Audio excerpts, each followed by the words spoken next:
Well, one, thank you guys for taking the time here. Um, so long overdue. I really feel like I have or make the time for this, so I think this is really important.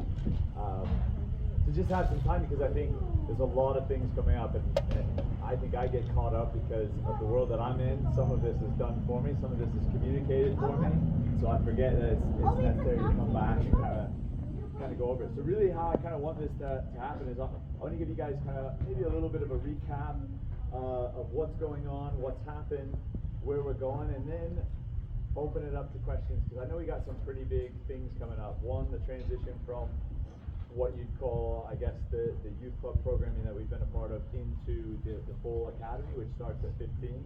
What does that mean? There's also other programs that come in, so we have the opportunity potentially for players at this age if they want to join our online school. So we want to give information about that at some point if families are interested. Our online training then that happens because really if you join the online school, you join really kind of this whole day of activities. Really, the players come on site. So Marie Goldman, who is our head of school, will be happy to pass on information on that. And I think it'd be important to probably have a Zoom. Want to join into it. But really kind of start there and then leave it open to see if there's any questions. And maybe I'll start, where maybe I'd want to finish, which is probably with the thank yous. First, for you guys, this year I know how much time and money and effort you put in to these players. I know how much time away they are because I feel it in a way myself as being a part of it. Thank you for being patient the last 2 months it's been since I've taken over for Colin. I know we had the quick meeting to kind of explain what's happened. I don't even think I realized how much I'd be pulled away and how much attention not only this would take, but the club itself. So really, and I think I was telling Gerard yesterday, I'm thankful that we have such a good group of boys that quite honestly, they pretty much just did it, and I was there to help facilitate. And I think we have a really, really solid group because of it. And I think you saw that not only in the performances, but just kind of how they carry themselves.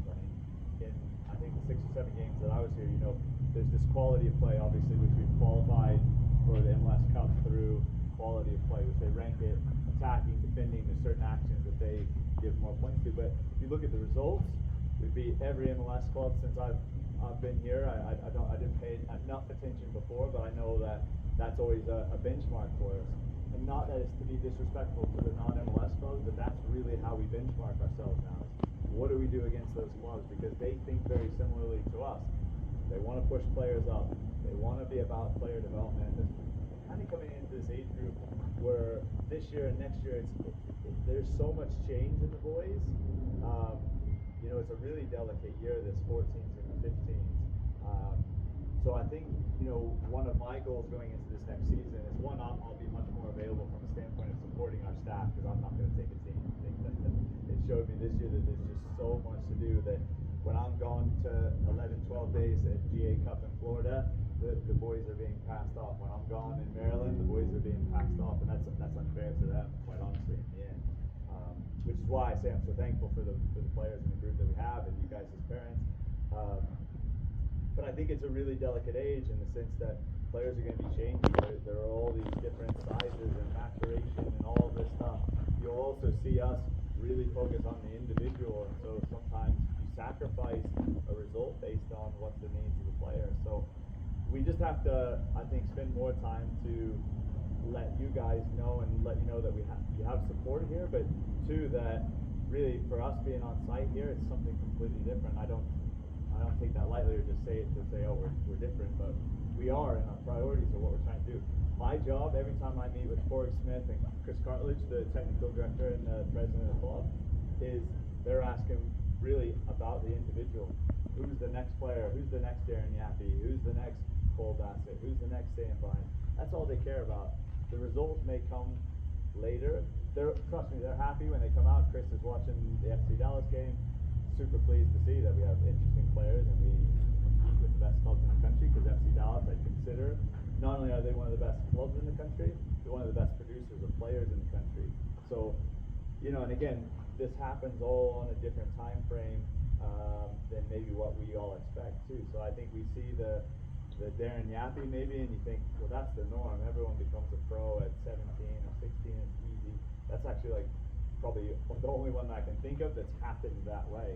In fact, Sam Vines is one that wasn't really a regular in his team until maybe late in his under 18 year. And then he kind of started to mature and change, and some things started to go in line with him. So the next year is really, you know, an important one for their development. What that time frame is, because I know there's some questions out there of when am I going to find out, what's, you know, all that. I plan to do that kind of in the next week. If you really at this point, I think if you haven't been told something different is happening, your son is likely staying on the pathway with us. So if that, I don't know if that eases some worries, but there's some players within. I mean, I don't think there's a lot of change within the group. We're going to add some players in. You saw there's a couple from outside today that we're looking at. We have the opportunity to bring players in from outside the state now with our homestay program. There's potentially one that's going to join us from that. Generally at this age, we carry a roster around 22-ish is what we're looking at. Players may go up, players may go down. We have the opportunity to bio-ban players, which means we've had it this year, but I think with the ceiling of really us doing the programming with the youth club and then the academy, we're considered two different clubs, unfortunately. So the ability to move players, we would have had to like cut players and pull players in and re-sign them. So it becomes a little bit more challenging. So with this season now, our futures program, which is going to take over for the youth club at 13 and 14, will have the ability now for everyone to be under one umbrella. So we're going to pull what was this team, the 2012, and now this team. That team next year would be an academy team. It wouldn't be part of the fully funded pathway, but they're going to be an academy team. So that will now allow us as well to move players. We spoke to the league and we said it makes more sense for us to take that program on. So you may see movement that way as well, and we have the ability to bio-ban players. And really what that is just you've got your chronological age, 12, 13, 14, 15, you've got your biological age, and we will do the testing on them to see where players are. And we just need to see where they are in their maturation. We met with a player today. I don't know how familiar many of you guys are with a player named Owen Malik. The top player, and a kid that we actually think will one day possibly be in our first team, but we also know he might not mature until he's 21 to what we think he's going to be. So we are trying to make sure that we support him along that path, which includes just telling the parents today, he may not be playing a ton of games, and how are we going to support him in not playing a ton of games? So we are mindful of it, so we're aware, and you're also dealing with the players that now need to be challenged, need to be pushed along. That's going to be important too. So really you've got this bigger ecosystem. Next year's academy team is fully funded in the sense that we cover all travel, all registration. When we go on trips, room, board, everything is covered. The schooling piece, which I'll let Marie get into if you choose to opt into it, we use a program, Connections Academy, which is an online academy, online school I should say. That is likely to be the primary offering. However, we do have players that have more bespoke schedules, meaning they may have their own online platform, or some use a brick and mortar traditional setup with a remote setup. So there is options. I think Marie is wanting to pull it a little closer together. Right now we have 12 different platforms that we're on, and the challenge in that is some groups are on, say, spring break, and some are still going. Some have already finished their school year, and some are still going. And so we want to try and get the boys as close together as possible. The reason that is because there's so much movement now between our club. We had 15 guys in this spring that either played consistently with the twos or the first team. And so training sessions for them are at 10 o'clock in the morning. So you got to have players that are available, and players are moving and changing. So if one goes up, it has a knock-on effect all the way up to groups. So that's just kind of very basically a little bit of the structure. The schooling doesn't cost anything. It would just, we cover the cost of registration into Connections, which I'm not sure what that fee is, but the players get a laptop with it, and Sarah, you might be one to speak on it more intelligently than me. They get a laptop if they go through Connections. They get support through the Connections Academy platform, and then we also have a head of school. We'll have a school intern that will support, and then we're looking to hire potentially 2 more staff members that will oversee the school itself. they go to school in the suites. Usually for these guys will train in the afternoon, so if you don't opt into it, it's okay. If your son is in the program next year, don't have to go into it. Will still remain an earlier training session in the afternoon, so probably 4:30 to 6. If you do opt into it, there'd be 2 or 3 days a week. We would have a training session that starts at 9 or 9:30. We're kind of toying around with the start time. They go to training in the morning for an hour. It's more kind of individual based. It will be off of what kind of their IDP is, what their individual development program is. That will be the work that we gear towards in the morning. Then they'll go to a block of school in the middle of the day, so 11 to like 3:30. Then in that period, they'll either have meetings with staff or they'll have a little bit of free time, and then they'll be out here to go to training. So they're off site by 6 o'clock again. So we'll get you more information if you're interested in that, but some of these programs open up, like I said. Next season is an 10-month program, 10.5-month program. We'll probably come back the last week of July.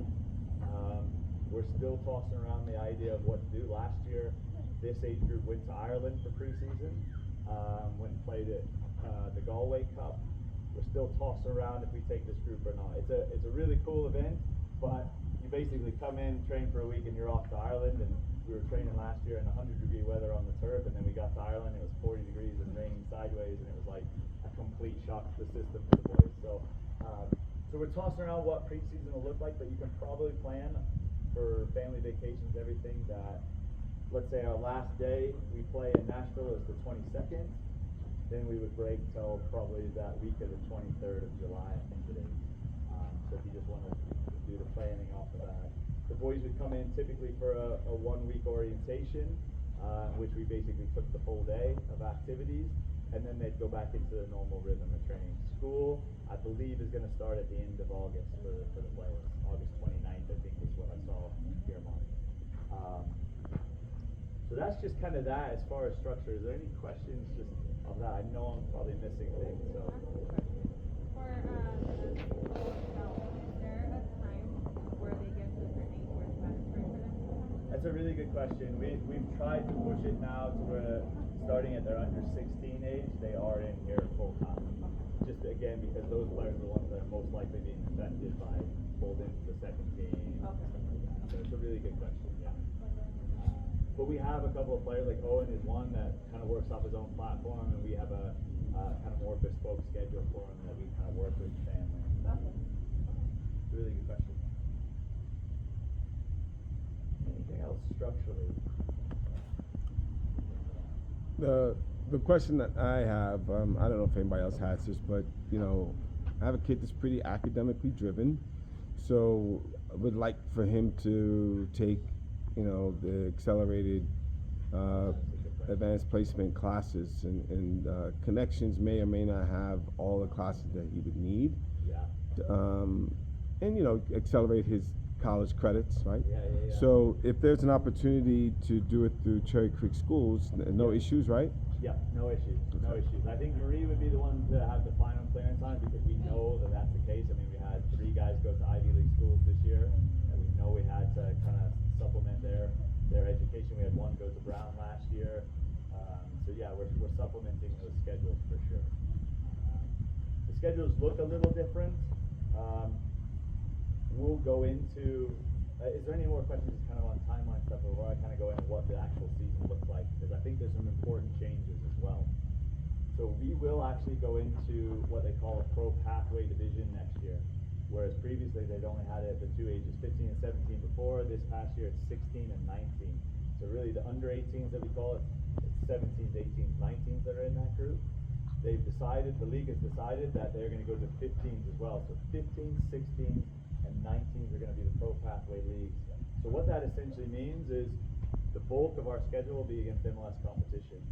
As they have it structured right now, I'm on one of the committees. We haven't decided what it's going to look like, but likely you'll play pro pathway games in the fall and play flex schedule games in the spring. So the flex is really another league format that brings in elite academies, and what it is essentially another pathway to the playoffs. So you'll have a flex schedule, and then you have a flex event. So that was what Maryland was for us a couple of weeks ago. really it's another pathway to the playoffs. It introduces elite academies into that kind of format. So this past season we were in the West Coast Pro pathway. We're actually going to get moved to the Midwest now. So our schedule this past year was LA Galaxy, LAFC, Seattle, Portland, Vancouver, RSL. It's now going to change to Minnesota, Kansas City, St. Louis, FC Cincinnati, Columbus, and Chicago Fire.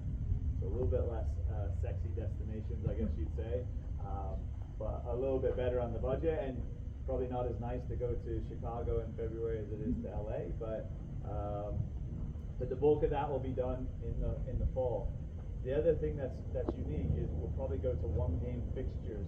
So what that means is right now we go to LA, we play LFC and LA Galaxy in the same weekend. The league their desire is to have more quality games against MLS opponents, where you have to basically you go and you want to play one important game, so you focus on that one important game.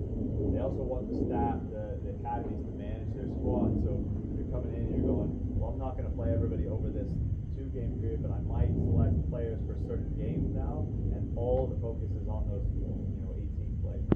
So they're trying to up the quality of the games, because what happens, like so FC Dallas, and again no disrespect to any other club, but like FC Dallas will come in, they'll have two fixture weekend.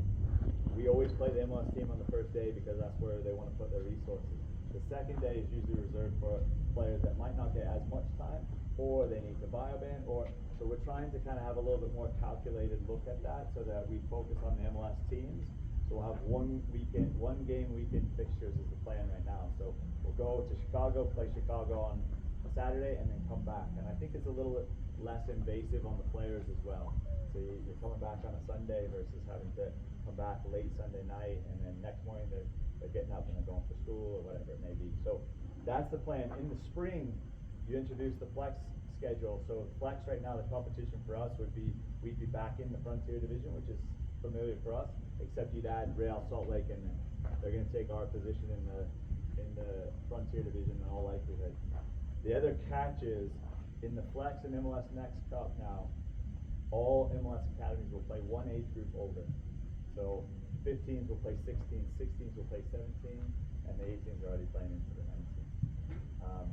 So there are some considerations now, right, for the players and how we use them, and why it's important for us to pull the 14s into and the 13s into kind of our umbrella, because now it allows us to move some players around, because there is a difference at 15 and 16 for sure.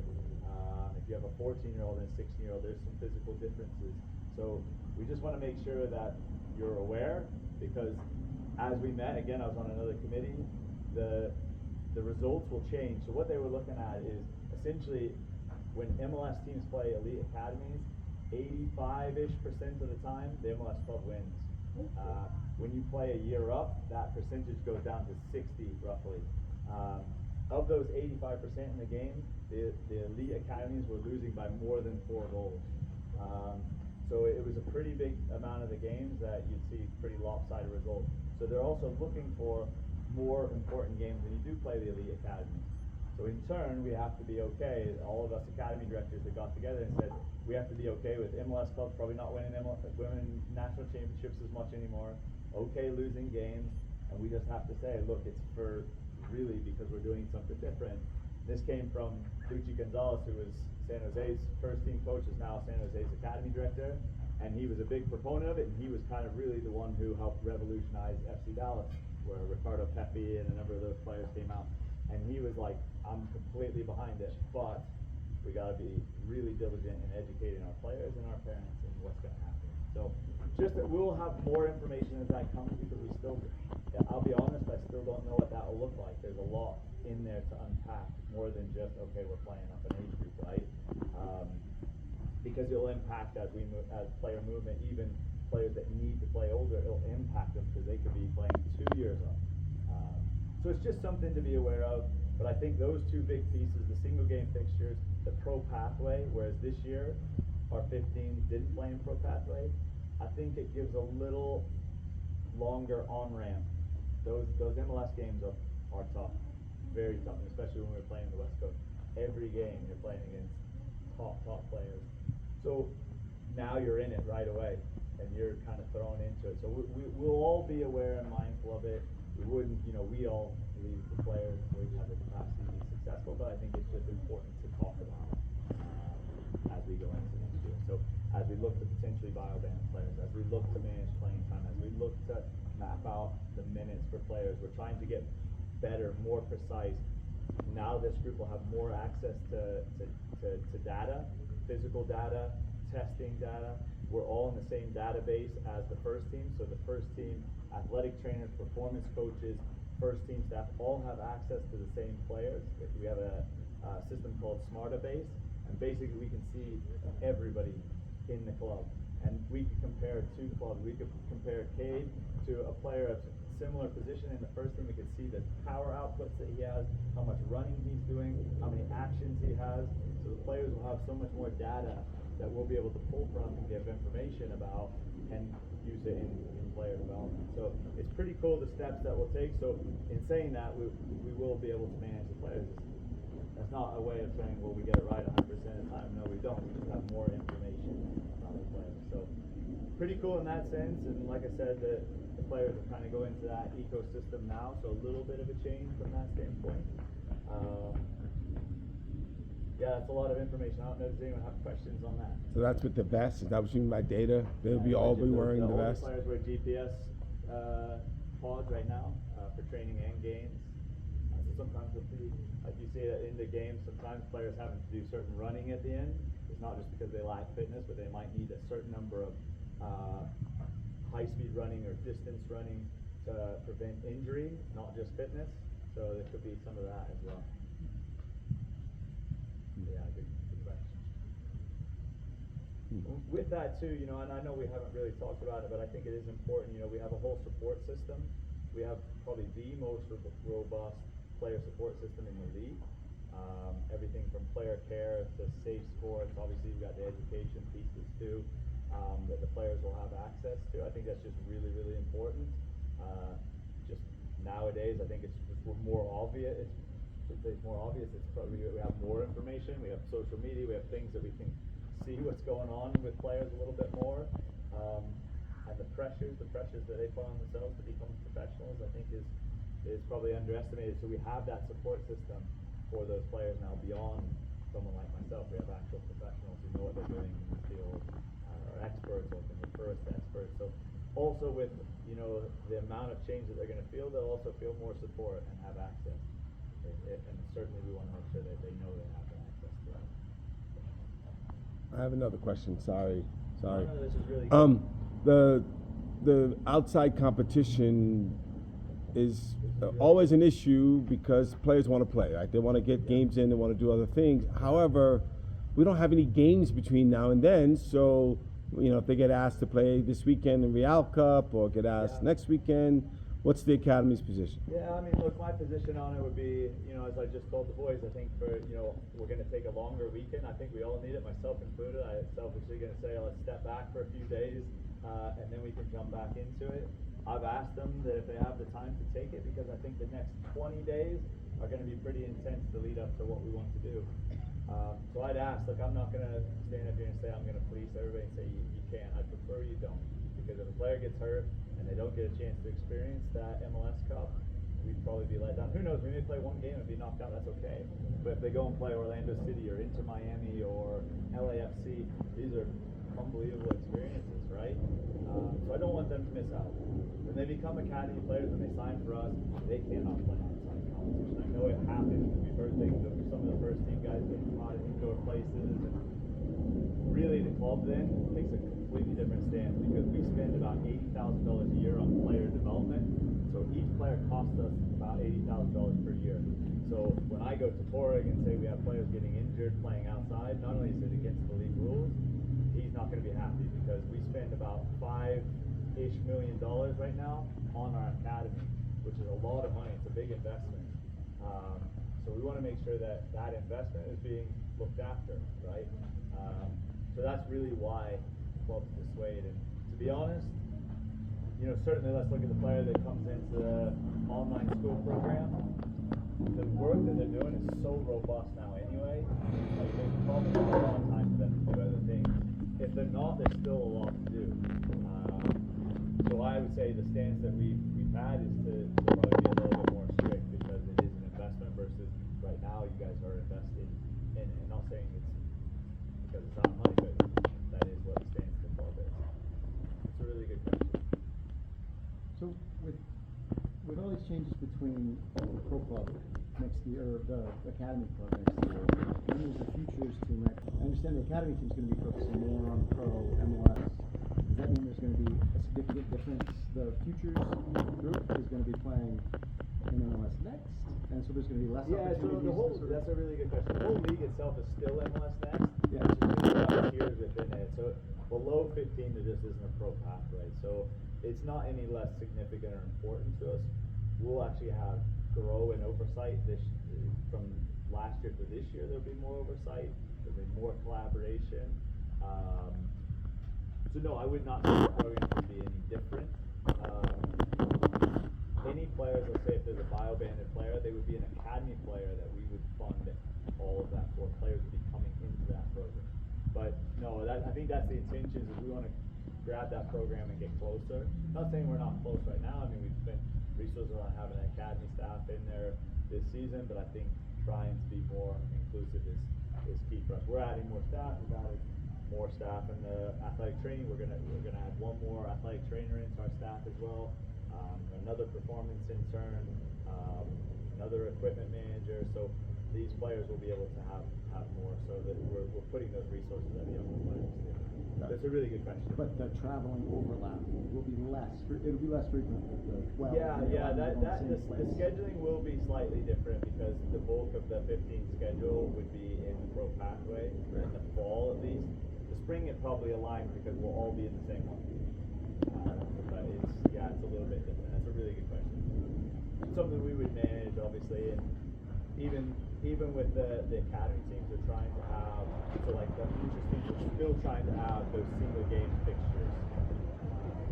They're still trying to have the quality of the game of the league for the MLS teams. So that movement is also for They're trying to have a futures more groups. bespoke schedule for the MLS clubs as well. Yeah, which we would fall under with the majors. Yeah. Very good question. Anything else? Look, any questions are good questions because I know I forget. I had some notes written down and I got sidetracked and forgot to bring them. So if there's anything too that you guys want to ask. Well, one more with biobanding. How often do you rejigger that as a kid develops? That's a really good grows, question. like- So Or you is it have the just option ad to hoc? do up to 5 players in a season. Only 3 can be rostered in a game day. There's a couple coming through there. 3 in a game day. And yes, you revisit. You have to resubmit the testing. So we have to test each player. So it's more than just saying. Now some clubs are a little bit more lenient than others as far as, but we do it with our performance staff and we retest it. And just because we bioband a player doesn't mean we have to play them. What it does is it's just a resource. Just the same as a part-time player, which is now being called a futures player, which is confusing, but a futures player within the league. Futures players now have up to 15 games. You can make them a full-time player at any point. So yeah, they're trying to give the clubs more autonomy to make good decisions still with the parameters. So yeah, the biobanding, all of that is a really, really important resource, but we want to make sure that we fall within. Really, there's a number of tests that we have to submit, but yeah, it's on a summer, winter, summer is really when you have to submit, because you have to resubmit again to make sure you haven't made the kid just shave and then suddenly you're taking a picture and then 6 months later they have a full mustache again. So quarterly. Yeah, essentially. It's a really good question. And players will change. I mean, we used one this year that we biobanded a player because he'd been injured just for so long. And it was really hard for that player to get back to match fitness. So we biobanded him, but once he had his time back, we actually stopped biobanding. And it was actually really good for him because over time he knew he wasn't a late developer, and so we pushed him on. So we use that for the most part. One more question. Yeah. You mentioned timeline and major events. What are those major events, and what are the Yeah, months glad so you that we came can back think to that. about? I completely forgot about those. Yeah. So the 15s, which reminds me, I gotta secure our spot in it. So you have really 3 major events. Well, 2 probably for the 15s. They're undecided on how they're going to do Generation Adidas Cup. So you've got, this is going to sound crazy, all these names and these terms. MLS Next Fest is in the fall. It's fall winter. It's in December. It's in traditionally it's been in Palm Springs or Indio, California. Yeah. It's part of the Pro Pathway League schedule. So you'll have 3 games out there. It's not really it's a festival, but for us for some it's a tournament. For the pro teams, it's just 3 games that count towards your league standing. But you won't play 3 teams from your Pro Pathway, so you'll play 3 teams from around the country. So we could get a West Coast team, and they do a very good job of splitting it up. They make sure that you cannot play your own groups. So you'll play someone from someone else's Pro Pathway. So you get 3 games out in Indio, California. That's a 6-day trip. So usually how the rhythm of those events is, you play 2 games back to back, 1 game off, and then depending on how long the event is, it might just be 1 game, and then you go home, or it could be another set of 2, and then off. In the spring, you also have Generation Adidas Cup, which players would be eligible for. But we're undecided if we're going to take younger groups. We've actually talked about taking younger groups, which is, it's one of the most prestigious youth tournaments in the world now. It's an international competition. Real Madrid's been there, Valencia's been there. We lost to Bayern Munich with the 16s this year. You've got a handful of Mexican clubs. You've got South American clubs. So it's a really top level tournament. There is obviously players have the option to be able to be there, but as a team, they're still deciding if it's going to be 15s, 16s, or if it's going to remain 16s, 18s, which is the tournament. Then you also have Flex. And you have your Flex event, which is what we just got back from, which is also, Generation Adidas Cup is a tournament, and you play. It's a pretty invasive tournament. It's an 11-day event, and you play 9 games in those 11 days. So it's a big tournament. The Flex, MLS Next Flex, is similar to Fest, but it also counts towards MLS Next Cup, which is what we're going to do. We have the ability, if we want to still play in Arbolito and Patterson. We had talked about it actually. I think in the end the group decided to go to. I talked to Chris Carlos because we had talked about going to Patterson Cup again with this group, which would be in 2 weeks. I felt that it was just too much for this group to be that and then try to go to Next Cup. We have that option. It sounds like a lot of clubs are using. I think most have done either or. But I think going forward we'll probably find a way to be able to do both. Because I think if you have a squad of 22, you want to make sure that players are getting games and you're able to manage that. So certain events, Arbolito, Patterson could come in as well to help us. What is that? Yeah, so Patterson Cup is hosted by Sporting Kansas City, which you guys obviously have gone to. That's in the first week of June. We're not going to go to it though. And Arbolito Cup is actually the week before Fest. Yeah. So Fest is in December. Fest is in December, yeah. And then Cup will be in June. We're just doing Nashville this year, yeah. But going into next year, we'll have the option to do those extra events if we want to. And then obviously we supplement with games like tonight. The 19s are going to play a men's league team to just try and get some games. Like we play Portland next weekend, and we're done. And then as it stands right now, 4 of the 5 teams have made the playoffs. So we'll supplement that as well. And really, if you look at a player and how many available minutes there are, we'll come up with how many minutes we think is important for the player. And we try and get those players those minutes. And it could be games like these, it could be bio-banded games, it could be games where they're playing up, it could be games where they're playing in a primary position, it could be games in which they're playing in a position that might be a secondary or a third position for them. So when we look at these guys, we try to come up with, really like if you look at a pie chart and slice it up and say, here's the games that we need, so we'll use those events to try and get the games that these guys need, or sessions, or whatever it may be. Again, not an exact science, but we're trying to get closer to that with the young players.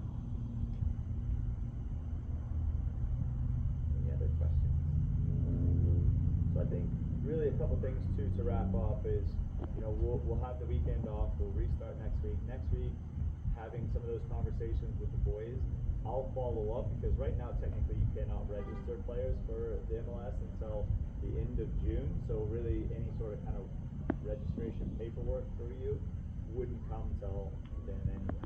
What we can do is we can give players a commitment letter that basically says you intend to play for us. So for those that will be going into the group next season, we'll start that process next week to be getting people paperwork. So at least there's a commitment to come to the club. I'll speak with the boys. I think then as we kind of lead into next cup, I'll try to do my best because my schedule slows down where this becomes the focus. Is spend some time with the boys individually. Just give them some information. Try and give them some stuff to take into the summer period, so that then they can come into next season and feel like they've had a little bit of a platform to work from.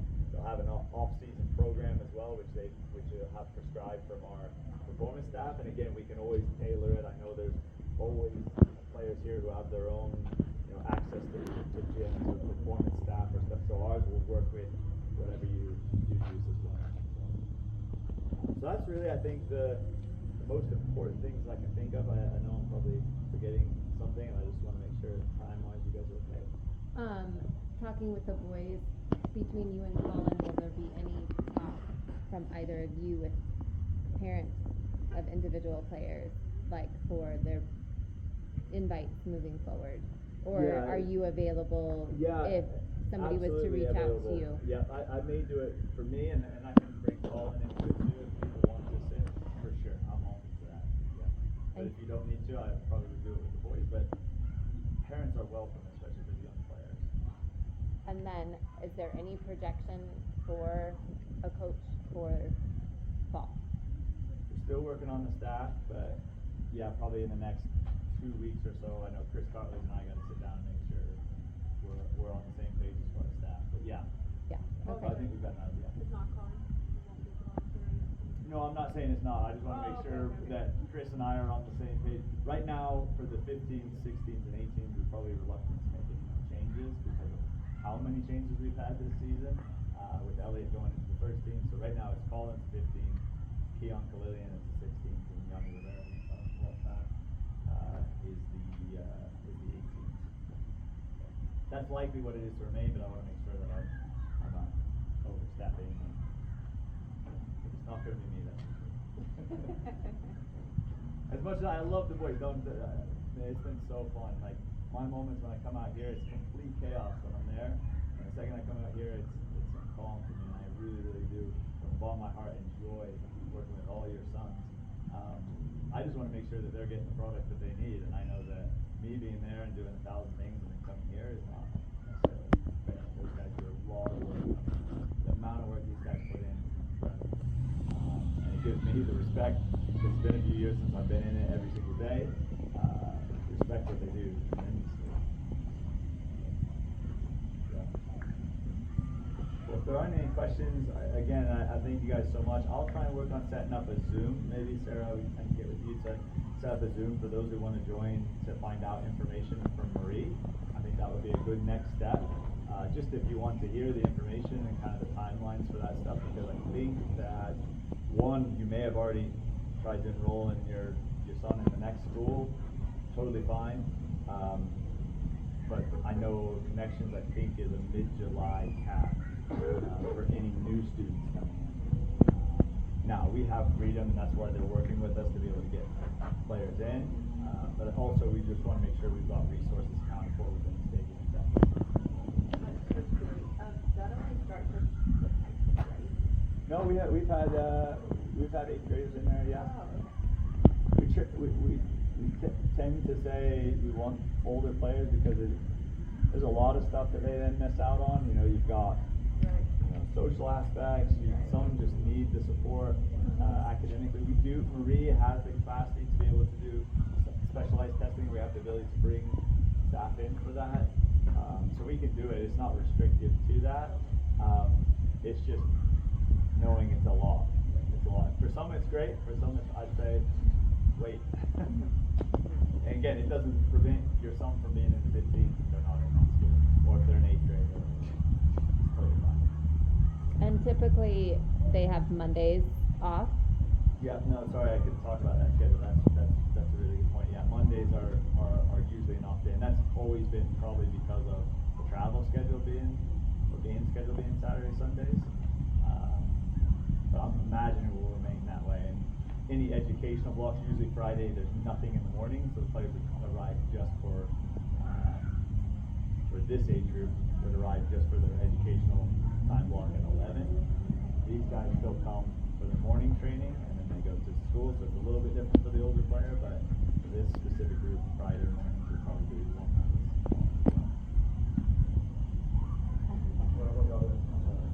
No, because of that education, mine was. What about the other days, like Yeah, so they'll be in school Tuesday through Friday. Tuesday, right now it's typically been Tuesday, Thursday has the online training, and then we're talking about doing a Tuesday, Wednesday, Thursday, so they're here at 9 o'clock. Because we also know for those that work, like coming at 10 o'clock to drop them off, or 11 o'clock is not as easy. Sometimes getting them here earlier is better. So we're looking at Tuesday, Wednesday, Thursday, something in the morning. Tuesday, Wednesday, Thursday, Friday, their academic block does start at 11 o'clock or 10:30 depending on.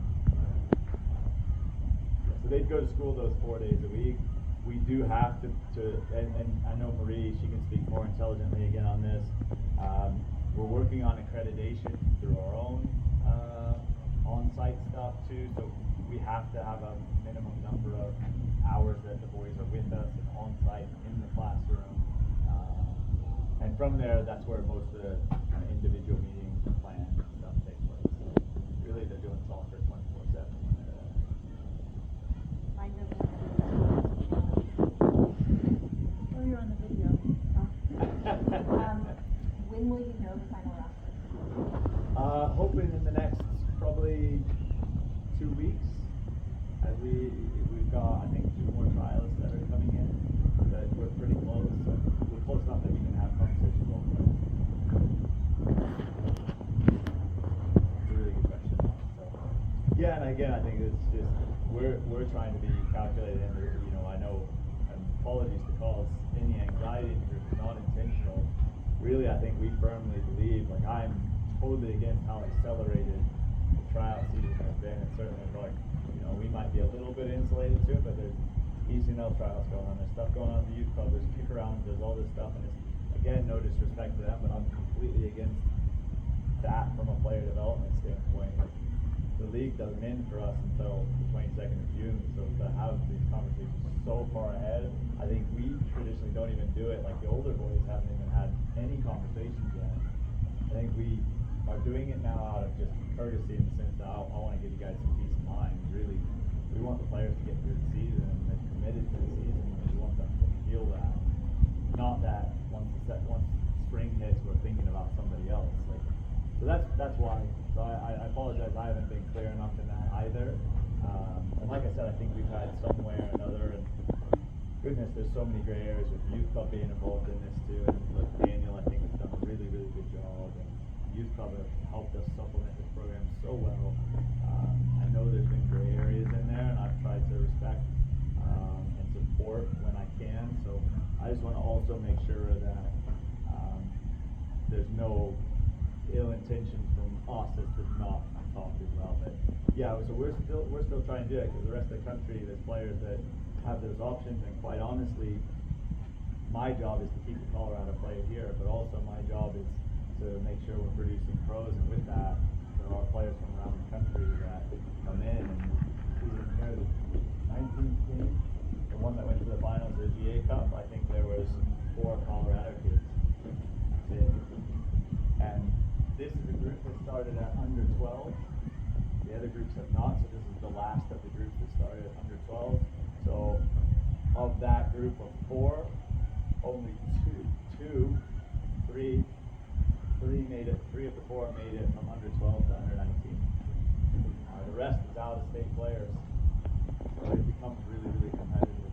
And they're talking about relaxing the rules even more for the homegrown territories, where you can access players from anywhere. Because right now, a player that's older than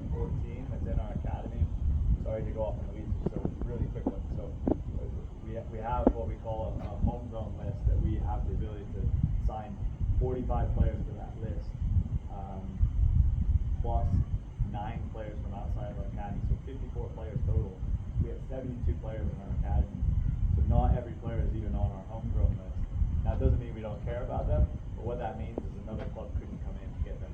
Now that the boys have passed past January of their under 14 age, all players are free until we put them on our list, before we sign them anymore. So that's why you start hearing like some of these crazy figures. Rogelio, I don't think Rogelio's in there right now, but like Rogelio Garcia is a player we paid Kansas City $40,000 of GAM money last year as a 16-year-old to come into our academy. So it becomes real business now, and so clubs are, paying. Grant Gilmore is another one, came from Philly area. Yeah, you could look down there and there's players that cost money now, are some in some cases making money, probably more than me down there, as they should. So I think it's just something to be aware of. We want to be transparent about it. It is real, the business is real, and that becomes a different kind of thing. But we want to be, I think we've prided ourselves on, the last thing to say is we are the youngest MLS team in the West Coast Conference. We have the highest homegrown minutes of anyone in the league, as far as minutes and as far as number of players. You go out to the first team game, sometimes 7 players from the first team that are academy graduates. When you go to a second team match, it's the same. These guys are playing in the second team as much as they're playing with us. So I guess my point in that is we are committed to our players and young players and them developing and moving on. And with that, we want to be really intentional about how we develop players. And if there's ever questions, please feel free to reach out. I'm certainly not one of those that won't speak to you. I don't believe that's not my style. I don't believe in that. I think that, and I also certainly won't say I'm right. I'll give you my point, my thoughts, and be honest. But it's okay if we don't agree. That's part of it. And in fact, I've done this long enough to know now we won't agree a lot of times on things. As long as you guys know that we're genuine and where we're coming from, what we're trying to do, that's all we can do. When do we switch from play metrics to teamworks? Switch back. Yeah, we'll have to do that in the summer. Most players should already be on it from futures, I'm guessing. Yeah, but it's not active now. Yeah. For us. Super easy. If you're already in there, we just change it over. Okay. Change you over team. Like you're all probably still active. You just really want to not do 1 and 2. Yeah, and then all things will come through teamwork. It's all communication. We'll have an orientation that week.